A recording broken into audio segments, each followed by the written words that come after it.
What's up, family?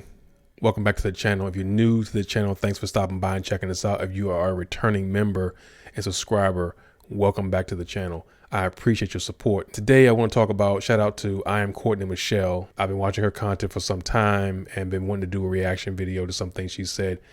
Today, I picked her last video of the 2021 year, where she kind of goes into the discussion about whether or not black women have some accountability to deal with when it comes to relationships and their lack thereof. So I want to get her insight on that. I've seen a little bit of it, but I want to go through it with you guys to kind of give you my thoughts about what I think both sexes can learn regarding accountability and ways to help better the chances of a more improved relationships with black folk. So with that, let's get into it. Sphere, the manosphere, however you want to call it.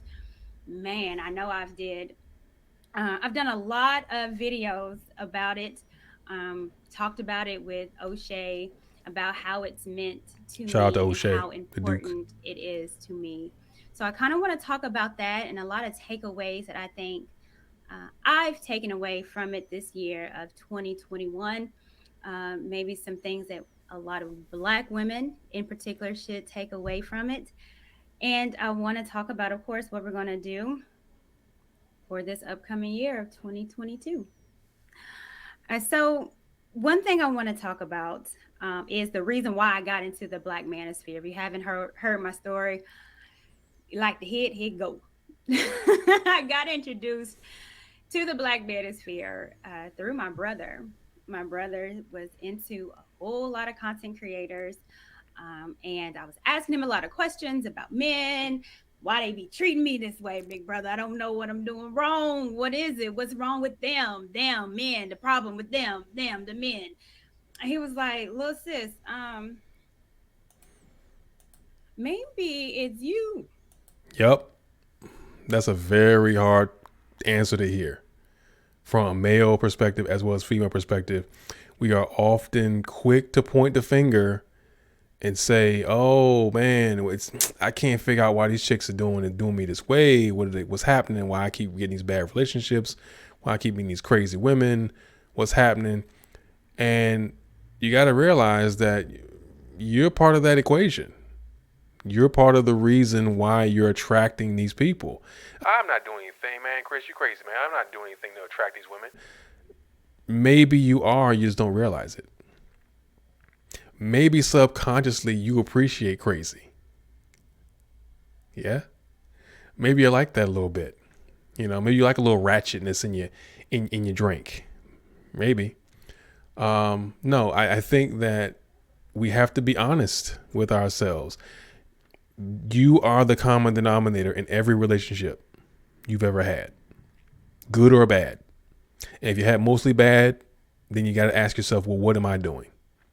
Why am I attracting people that are like this? Or why am I attracted to people that are like that? So if you're bringing in crazy, yeah, it might be a little crazy. I can own it. I might be a little bonkers too, but I'm just saying. Maybe you're not listening to a lot of what men say because I tell you what you're doing, but you're not listening to me. Maybe it's because I'm your big brother. So maybe you need to listen to other men tell you the exact same thing that I've been telling you. So I was like, okay.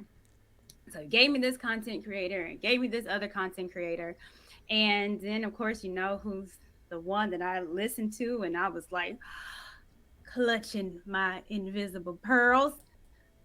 Kevin Samuels. Everybody know that The average at Godfather, shout best out to the Godfather, K. video that we Samuels. all heard, still talking about to this day.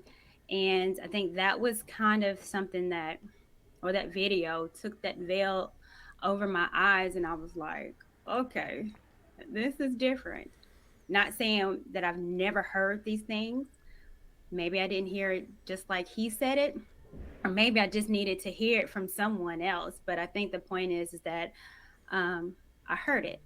The difference, though, that I'm seeing between me and a lot of women that hear these things in the Black manosphere is the fact that I wasn't just hearing, I was listening. I wanted to learn. I was eager to learn. And I was eager to come to this self actualization of me. I applaud you for that courageous step. There's a lot of people out here that won't even bother to hear and just listen. So being able to take, so kudos to you, Miss Michelle, for taking that step in the right direction. Um, Let me pull this up for you guys. And y'all know I do love a PowerPoint. Yes, you do. So, what is self actualization? Well, I was by a psychologist, Abram Maslow, for my psychology majors. Um, you should be familiar for what he is. Um, but it says it is the ability to become the best version of oneself. Maslow stated this tendency might be phrased as the desire to become more and more what one is, to become everything that one is capable of becoming. And Isn't this something that we all should be aspiring to? Aren't you trying to be your best self? What's getting in your way? I give you three guesses. The first two don't count. Yeah. Think about it. There's only one person that's stopping you from being the best version of yourself. Someone you know very intimately, but I don't want to scare you. I don't want to scare you. and for me, that's where I was on the road to. I wanted to be my best self. I wanted to unlock my potential that I knew I had, that people saw in me. For some reason, I just couldn't see it in myself. So these 5 points. I wonder why you couldn't see it in yourself. I wonder why most of us can't see it in ourselves. I wonder why. Maybe because of all the negative self-talk we have going on. Oh shit. Maybe because we're blocking our own blessing. Too much? I know. I get it. It's okay. Let's continue. So this is becoming the best version of you. So you have to, of course, the particular needs such as food, water, shelter, warmth, sleep, those needs have to be met before you're able to feel secure, stable, unafraid. And then Yep. that will hit the love and the belongingness, the need to belong socially and developing meaningful relationships. And then by doing that, then you're able to do the esteem needs, the need to feel both self-esteem based on one's achievements and abilities, and recognition and respect from others. And then that's where we can hit the self-actualization. So yeah. So where do you fall on that list? Looking through physiological needs, safety needs, love and belongingness needs, esteem needs, and self-actualization needs. Leave a comment below. Let me know what number you stop at. For me, I say I'm at 4.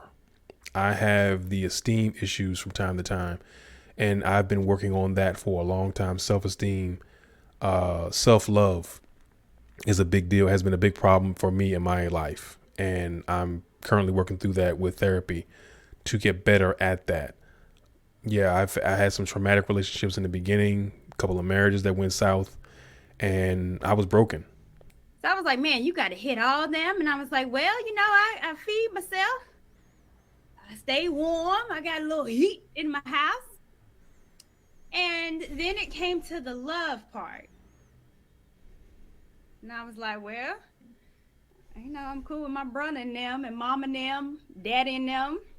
But I wasn't getting the love as far as the relationships.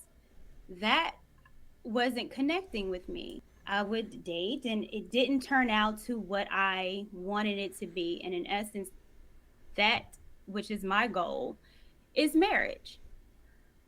And of course, me, like I told you earlier, my brother, what's wrong with them? That man did this to me. That man did that to me. And it was like, baby, what are you doing to yourself? What is it with you that maybe you are attracting these type of men? So Yep. I looked into it, and then I did go to therapy for a whole lot of other reasons. But that was one of them, because I couldn't understand the disconnect that I was getting. And with those particular needs, I couldn't come to my number 5 until I got to my number 3. And when I got into this Black manosphere, it was like, man, therapy this and therapy that. And I've always heard of therapy, and I always thought it was for the white folks. I'm a Christian woman. I'm in the South. We Southern Baptists here. We evangelical. We over here praising Holy Ghost. And no more people. I mean, you know who need therapy the most? Church folk. Because we've been indoctrinated to believe that you go to church and everything gonna be all right. You praise this, praise worship, dance, and all that, and everything gonna be okay. Some of the most messed up folks is in church. No shade, just facts. I was born and raised Catholic. I've been through a number of churches, and I know for a fact, coming from experience, we messed up. So we need therapy. So yeah. Therapy for me. Why I need that? I just can pray it away. Until my pastor told me that God puts people on here for us to work through Him for you. Facts. And therapy is just as good as you going to a doctor and getting your physical. All of it is important. Your mental health is just, if not more important than just your physical. And then when I got over here and I started listening again to Kevin Samuels, therapy, therapy, therapy. And I was like, man, this man likes some therapy. He always talking about it. And then once I got into it, I understood what therapy was about. It's about looking at yourself and solving problems, getting off that vicious treadmill, hamster wheel that we call life, and and realizing, you know what? Yeah, you need to change directions, change course of action, do some healing to be ready for what's coming down the road, to be ready for somebody. You can't, because you can't love somebody else if you don't love yourself. And until you do that self-help, self-healing, you're not going to be able to fully love somebody else, trust the way you need to trust, and have the fulfilling relationship that you desire. You got to work on yourself. And that's what Kevin is purporting. A lot of other guys in the manosphere are purporting this, teaching the same thing. Focus on getting yourself together first. Then you can, relationships will come. Don't worry about focusing on that right now. Focus on getting yourself right, and the right people will move into your space willingly. You ain't got to look. You're not going to have to look. They'll just show up. So I saw this and I completely agree. 5 long-term benefits of therapy. Therapy can help you learn lifelong coping skills. Therapy can change how you interact with people in your life in a good way. Bingo. That was for me. Therapy can make you feel happier. It's a link through happiness. It leads to productivity and help improve chronic stress. I can go on what therapy has helped me with dealing with anxiety, dealing with depression. It all linked up to why I wasn't getting the results that I needed in relationships. I didn't have the coping skills. When things got rough, I ran. Yep. When my depression got to its best and I felt the loneliness, I told y'all to have a Merlot and Anita Baker. That was my coping skills. And those coping skills was not helpful. And more often than not, we all have developed those coping skills, those negative coping skills. I remember when I was going through my relationships and marriages, that when things got rough, I disconnected very easily because I just felt like I didn't want to be confrontational. I was very passive aggressive, very, very, I'll leave it alone. It'll be better tomorrow. It'll go away. If I leave it alone long enough, it'll take care of itself. I was very hands off. And there were plenty of occasions where I should have taken more of an active role in the relationships to better them. And I did not, because in my head, I believed that, I'm not going to make the effort. I was too busy being defensive, too busy playing the victim. When in fact, the scenarios and situations that I dealt with, I had a direct hand in orchestrating a great deal of them. I did. I created, I enabled, I accommodated, I tolerated. And it took a while to get to a place to be able to admit that, knowing that you had an active role in the estrangement of your family and in the divorces and the demise of relationships. It's a tough pill to swallow, but as part of my growth, I had to realize that. And getting better coping mechanisms in place is what therapy does. It gives you tools to better manage your your events, emotional events, anxiety, stress, depression, what have you. It helps you manage all that. was detrimental to me. What man would want someone to deal with depression, anxiety, that kind of way? I know I wouldn't. Kevin Samuel always talked about therapy.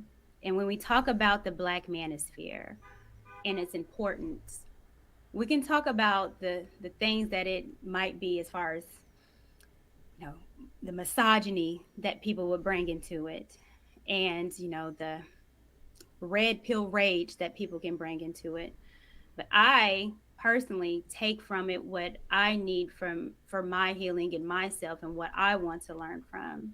And therapy was one of the most important things that I see advocated in this space. And for that not to be spoken about, I think it's disingenuous. It's a disservice. It's a conversation that needs to be had more often. Yeah, the importance of therapy cannot go underrepresented. And people that are typically against therapy, typically, in my opinion, are people who aren't ready to be told or held accountable to their own shit. Because a good therapist is going to do just that, hold your feet to the fire. And most of us aren't prepared for that. I know I wasn't. I was very resistant. I was very defensive in the beginning. Very defensive. Because inherently we don't want to be seen as the villain. No one wants to be the bad guy. No one wants to own the blame of having taken part in the demise of a relationship. No one wants to own that. No one wants to be wrong. That's the problem with a lot of us. We don't want to face that fact. And therapy challenges you to say, you know what, you had a part, you made some mistakes. Let's talk about it. Let's see how we can turn the corner so you don't make that same mistake again for someone else, and really ruin a potentially great relationship with the next person because you're still making the same mistakes. Therapy challenges you to get off that cycle, to get out there, break that chain. And you got to be willing to do the work. And I think that the Black manosphere is doing a great job of trying to get that conversation started. It's meeting a lot of resistance because people just don't want to hear it. They'd rather we just be men and be quiet and go away, but not going to happen. But no, I think that we have to have more dialogue between men and women where we discuss these things, because I think a lot of men also feel like women see that as a weakness. If a man goes to therapy, she thinks something's wrong with him. It's frowned upon in the Black community for men, especially, to go get therapy. So it's already bad enough that men have a hard time being vulnerable as it is in relationships. And if you dare say you go to therapy, oh my God. Yeah. So in some circles, it can be, you can be, treated like some shit. So let's listen to our guy talk about it. Was there either? No. After the first child? I didn't. I will tell you this. I was not aware. After the first child was born, was there abuse? Yes. Okay, so obviously, if you guys have seen this, Yes. lady abuse. So you knew what you were going back to? To a certain degree, but no, I thought we had enough time apart. Well, that's called blissful ignorance. You chose not to. Okay, you own a car? Yes. Listen. So you don't get to go ahead and pull the plug later and say, I'm not going to allow him to disrespect me, so on and so forth, because you allowed it. You volunteered to go back, so you don't get to all of a sudden make the reason you're leaving the reason you're leaving. See, that's where it doesn't make sense to us. It's like, well, wait a minute. We give you the benefit of the doubt. You went back again without verifying that you got the help. You went back into that situation. Then you made another child with no legal marriage. And then you say, well, it continued to go on, so I left. You left the first time.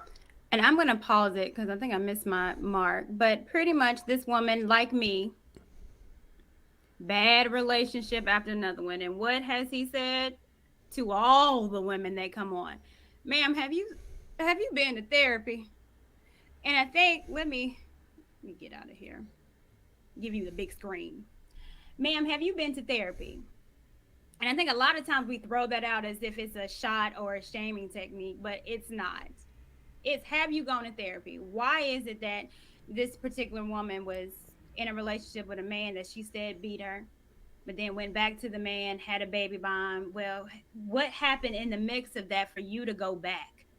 What was it that was so toxic? What was going to be the change? What was going to happen now that didn't happen or wouldn't happen previously in what was going on with you two breaking up? Did you get help? Did he get help? The lady said, well, I was there for a little year. Then that was it. No, no, it wasn't just a year. It's not that you're going for a time frame, it's you're going to do the work. I think we lack that. I think that I would say that we go where we're comfortable. I think that you're in a relationship and you get accustomed to a certain kind of treatment from the other person, and you may, in some epiphany, decide I'm gonna get out of this bad situation, and you go away for a while, and then you realize that out here in these streets it's kind of rough and difficult and challenging, and you start missing the good parts of the relationship you had, ignoring the fact that there were bad parts. And so you end up going back because you feel like, maybe this person will get better. Because I believe in the human condition. I believe that you give somebody enough chances, they'll change.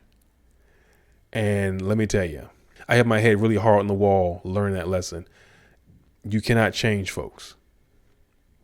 If someone shows you who they are, that's who they are. If they're going to change, it's going to require them making the change. You can't convince someone to change. You can only encourage. You can suggest, and you can hope for the best, but you cannot make a person change. No matter how much you think you love them, treat them well, do the right thing by them, doesn't matter. Someone with a problem is going to have a problem until they stop having the problem. Or until they recognize they got an issue and address it. But it's the pulling of it, the having to go on the carousel round of questions and trying to get you to say what you already know to be the truth. You just don't want to say it because you don't want to see yourself as yourself. We do live in a fairy tale world where we want people to see us not as we are, but who we want to be. And the hardest thing for us is to be honest and to actually tell you that honesty. Yeah, living in Instagram reality will do a number on you. Yep. We live in a world where filters are a thing, fake Photoshop pictures are a thing, showcasing on Instagram is a thing. It's crazy. People would rather portray the image of happiness and know that they are living in a private hell and keep it to themselves. A private hell that they've constructed for themselves, by the way. Another conversation, another time. It's hard for me to do it nowadays. It's hard to admit the truth. It's hard to admit when you mess up. Yep. It's hard to be accountable. Yep. But again, that bondage of the bondage of lies is keeping us single, keeping us from having great relationships with other people, keeping us from being, I honestly feel, completely happy with ourselves. Yep. If we're not honest with ourselves, if we're not true to ourselves, then how are we going to fix ourselves? Amen. I don't believe that there is just this big gender war where Black women and Black men are just battling it out because I'm not liking you and you not liking me. We aren't liking ourselves because we're not being honest with ourselves and we're not putting the work for ourselves to be better. Maybe it's us. Yep. And it's all right to admit it. You can't fix nothing you can't admit to. You can't fix nothing that you're not honest with yourself about and understanding your flaws. It ain't flaws and all. Shout out Beyonce. It's what's these flaws? Are these flaws fixable? Can I work on these? Yep. I'm never going to be perfect. I'm always going to be evolving, but I want to evolve in something better. I don't want to be stagnant in shit. And I think that's where a lot of us are. And I'm just praying that we don't become that or stay in shit in 2022. It's all about attitude. It's a new year. It's a new year. You gotta tighten up. I got a card from my daughter the other day, and the card was very, very poignant to the times. It said 365 days, 365 chances. Every year you're given 365 more days, more chances to get it right. Don't focus on the fact that it's the end of the year and looking back and what have I done over the year? Oh my God, look at all the failures. Be thankful for the opportunities to start over each day and get another chance. Take advantage of these opportunities and use them wisely. Focus on building yourself up, getting better mentally and physically, and then the rest will work itself out. Don't let relationships be the guiding or driving force behind your life purpose. You will find someone. They will find you. You need to find yourself first. The lady also brings up something that, again, the Black manosphere talks about, and it's the issue of weight. Now, I'm going to be honest. I am in the South. I do like my fried chicken, my collard greens, my cornbread. Oh, some good eating down here in Tennessee. Yeah. She's from Tennessee. I am originally from Maryland. My parents were Southern born, man. I was raised around comfort food. It is a very hard thing to get away from. Sweet tea and all that good stuff. Yep. It's a dangerous thing. Dangerous. Tennessee is we known for our barbecue. Yes, ma'am. Sweet tea. See? So this is something that I have to struggle on a whole daily basis. I have to make sure that I exercise. I have to make sure that I put down my fried chicken and get something baked. Sometimes I do shed a tear, but shit. I can see that pain in your face. I can see that. Yes, I'll get you some Kleenex, honey. It's okay. I know it feels good when I look at myself and I can see a collarbone or a bone. I'll be like, oh, I got a neck today. Thank you, Jesus. Stop it. I know it feels good when I put on my clothes and I can actually wear them instead of sucking it in and pulling up my pants and over here struggling to sit down. I know it feels good to cross my legs and not have thigh sweat all dripping down my thigh. Jesus. These are problems that some of us have. Shout out to the thigh sweat. But the weight is important, and this is what men are saying. And I've never known just men just want skinny. Baby, be healthy. The extra weight is not healthy. But again, when people say that, especially men in this sphere, it's fat shaming. It's body positivity. We are missing that. Now we will be a whole lot better physically, mentally, if we lived in truth. We can't just put it on the sisters to pick up their pieces and do what they gotta do. We gotta hold ourselves accountable and hold each other accountable, I should say, and then do the work for ourselves too. There's a lot of people, a lot of confusion in the manosphere out here these days with these people that they're claiming to be alpha this and alpha that, and they not exhibiting alpha qualities at all. And a lot of false prophets running around in the manosphere. We got some work to do too, brothers. So let's not put it all on the sisters. There is this lady, bless her heart and soul. She was heavy set. Mm-hmm. And when we talk about accountability, she just took none. She was heavy, and instead of blaming the weight on herself, on her eating extra fried chicken, she blamed it on racism. What? Black women are fat because of racism. Stop it. There's no way in hell. Y'all don't believe me. No, I don't. It's all right. Let's listen to this little lady. Racism that you're experiencing and the struggle to make ends meet actually means the diet don't work for you the same. Let's see. So what are you saying, that because I don't have enough money to pay? So what it sounds like you're saying is that the diet that I might be interested in, I can't afford the food on that diet, and therefore if I can't, then the diet doesn't work for me. Okay. There's a little thing called Google that you can use to do some research to find comparable foods to a diet that you cannot afford to purchase that particular item, because a lot of diets offer alternatives to what's listed. There are substitutions for certain vegetables or meals. On a bigger note, regarding diet and racism, first of all, that's bullshit. There's no friggin' way racism has anything to do with dieting. That's like saying you can't get a job because Dr. Phil is on. What's that got to do with the price of cheese? Dieting is about moderation. If you eat 4 pieces of chicken, drop it down to 3. Do that for a week and see how much weight you might lose. Not because you're going to lose a lot of weight, but you're going to see the number start dipping. You build up from there. The following week, you go down to 2 pieces of chicken. Next week, go down to 1 piece. By the time you get down to 1 piece, you will notice a difference in your weight. And you haven't even done anything with exercise yet, but you will notice a difference in your weight. And the key is you're eating less, so your body starts to have to burn fat because it has no choice, because the resources aren't there that it normally has, or the caloric surplus isn't there.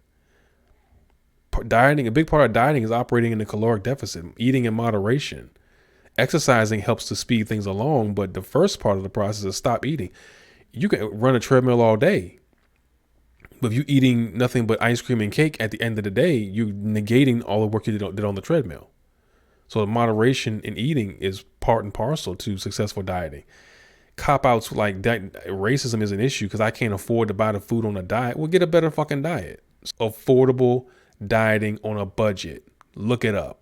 Guarantee you'll find something that fits within your budget. Black women, when we do the same diets as white women, we lose less weight and we lose it slower. Diets are subjective. Your metabolism may not work with every diet or that particular diet. So again, I hate to be the broken record. Find what works for you. I feel like when I think about the trauma that Black men have gone through, along with the trauma that a Black woman has gone through, we're able to heal each other because we know each other's pain. Black woman and Black women need a Black man to help us be better. And because we know each other, we need each other to heal those wounds that were never really treated. I agree 1,000%. We need to have these conversations a lot more than we're having them. Again, shout out to Courtney Michelle for having the courage, being one of the many Black women out here with the courage to have a platform such as that, discuss these kind of conversations. I look forward to her recording in the new year, her live streams, and having more conversations like this. Yeah, because it's something that needs to be discussed. I think that if we spent more time, Black men and Black women, lifting each other up versus pointing out our faults, then I think we would see a difference in the level of connectedness when it comes to our relationships. But it's going to be, we didn't get here overnight. It's going to take a while to get away from it. So again, thanks family for checking out the video. Please leave a like if you found the information helpful. If you know someone that can benefit from the conversation, please share the video. I look forward to seeing your comments below. Please tell me if you had any experiences regarding any issues with therapy, weight loss, dieting. With that, be safe, be blessed, and until next time, take care.